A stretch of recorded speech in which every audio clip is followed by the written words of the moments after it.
I spent most of my life working in Google Apps for Education, and about 6 months ago I was working with a MacBook Pro and a bottle of cider, which is not a great combination. Sparks flew into the night, my MacBook died, I was halfway through a safeguarding policy, closed it, put it in the bin, got the Chromebook out, opened it up, carried on with my writing, because it doesn't live here anymore. Everything I do is, as my Twitter handle might suggest, everything I do is in the clouds. But I am going to have to type a bit more than I was hoping to. I'm the last presenter, and I've got a 3-hour presentation now, which and a reasonably captive audience. So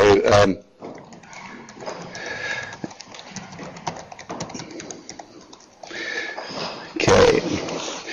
Teach touch typing to reception kids, please. I'm hopeless, and I wish I wasn't. And this is Windows, isn't it? I remember. I wanted to start, actually, because I've heard so many things which resonated this evening. I mean, I think it's been really fantastic, really interesting. I hope you have too.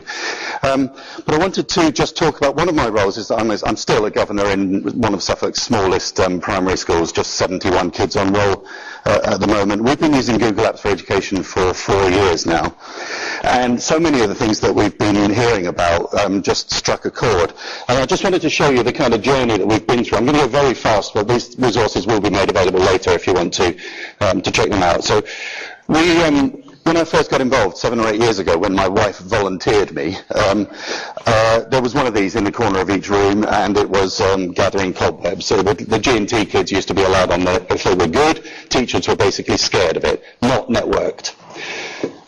This is, by the way, 2 years old now, this presentation. We've had iPads since 2.5 years now. And but we've got a hybrid technology environment where the kids are making discerning choices about the technology that's appropriate for the task at hand.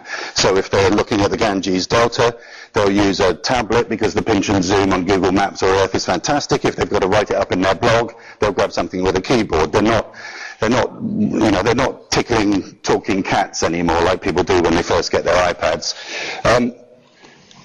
We had, to my eternal shame, I ripped out an art room and put in an ICT suite one summer, and then I'm allowed to, I'm sort of let loose on kids. I'm called an instructor, so I'm a pretend teacher once in a while, and it just didn't seem to be working to me. So we, after about a year, we ripped it back out again, put the art room back in, and now we just have Wi-Fi everywhere. So there's ubiquitous access to the internet, ubiquitous access to the kids' stuff, which all lives online because they all have Google Apps accounts. And I love the kind of the bridge between the analog and digital. So I just love it when you see a 4-year-old kid who's getting their hands filthy because they're planting seeds in the allotment, and then they whip out an iPod Touch to scan the QR code that gives them their assignment for the day. We don't spend any money on stuff. We'd rather spend money on trips to the seaside and books, because we love books. In fact, the library, which is now our kind of resource centre, has plenty of books and pens and paper, but also iPod Touches and iPads, Chromebooks now, netbooks. As the XP has died, I've tended to put other operating systems on there, so quite often the kids will open a device and go, whoa, haven't seen that before, because it's some exotic flavour of Linux that I've found just to try and fox them. And what they're doing is looking for the browser, because once they're online, they're in their world, they've got their stuff. A lot of the work we do is flipped these days, so we're using school as a place for social engagement, where the kids are working in a way they can't do at home, but the rote stuff tends to be done offline out of school. We don't have any people bottlenecks anymore. There aren't any network managers or technicians who are in charge of stuff. The tools to production are democratized and spread across the whole staff, so that everybody in the school is participating in the learning environment. And along with that comes a change in curricular thinking. So we're encouraging copying and collaborative work in a way that would seem unusual to more rigid schools. So that's. I just wanted to do that very quickly. I wasn't intending to show you that at all. What I wanted to talk about more, and probably at the end of my time, but never mind. What I wanted to talk about more was my own learning difficulties, really, because I spend my life online, and yet I feel like I'm stumbling around in the dark half the time. I feel like none of us really knows how to master this amazing possibility. We're probably born a generation too early, and or in my case 3. because we don't know how to do this. We're making it up as we go along. And it struck me, I wanted to look at the ways I actually operate online to see if I could draw some kind of pattern to it. And I came up with these 7 words, which all conveniently happen to end in Asian. So it struck me that an awful lot of time what I'm doing is actually building navigational interfaces. I help schools put their whole environment online, and I build interfaces for them so that they can find stuff. 22 minutes. Yeah. So I build navigational interfaces which take the fear out of it for, to be honest, not for the kids, because, the kids don't care. If there's something good the other side of a click, they don't really care what it looks like. But the teachers think that kids need this. So we build things that the teachers feel comfortable with.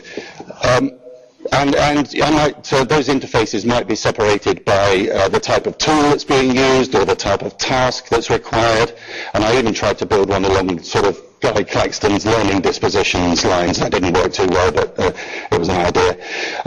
I spend a lot of time creating stuff, so I use the kind of tools that Martin comes up with all the time. There's a thing called transactional memory, which means you don't have to store stuff. If you know someone else who knows that stuff, Martin, it can be your transactional memory. That and the phone in your pocket is where we need to keep this sort of detailed stuff these days. Communication. Your school is made up of communities who are talking to each other and want to talk to each other all the time. So whether it's an online staff room or your public site, whether you're blogging to the outside world or whether you're talking to your groups of online co-learners, you can bring it all together in a way that that is going to allow you to kind of stay on top of this fire hose. Christopher's slide earlier with the torrent of stuff coming out of the screen is exactly right. We're drowning in this stuff if we don't learn how to master it, and none of us really do.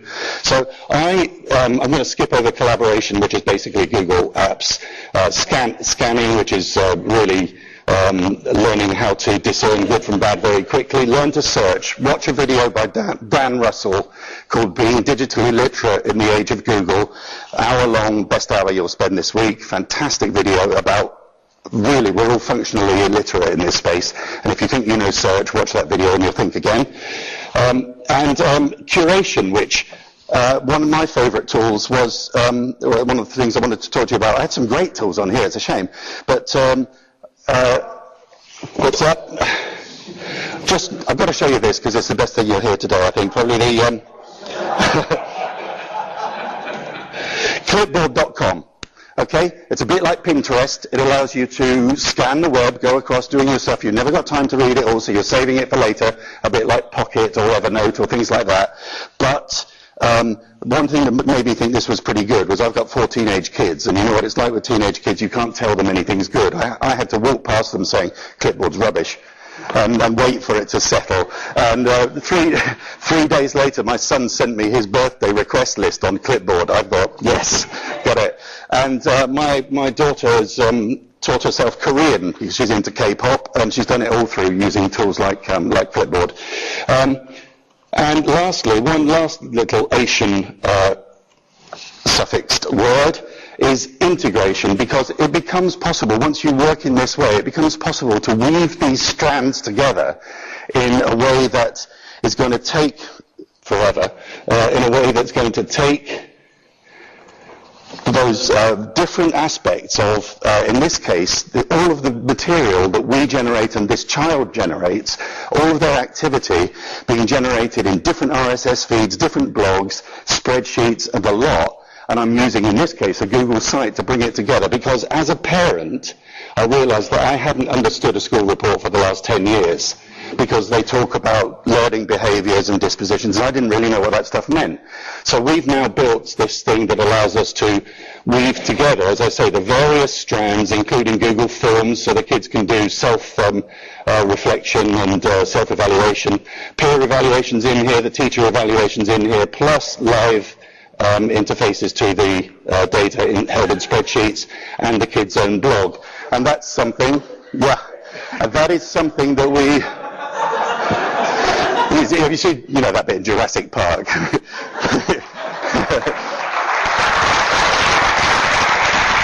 All right, so this is all Lego, and the only limitation is your own imagination. Thank you.